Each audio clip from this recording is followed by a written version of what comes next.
Wie ein Fest nach langer Trauer, wie ein Feuer in der Nacht,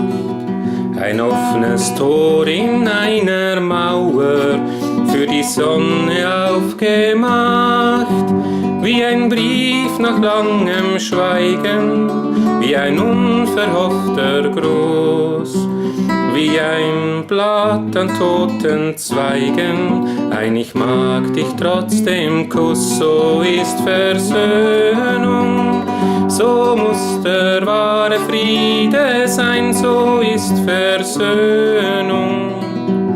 so ist Vergeben und Verzeihen, so ist Versöhnung, so muss der wahre Friede sein, so ist Versöhnung, so ist Vergeben und Verzeihen.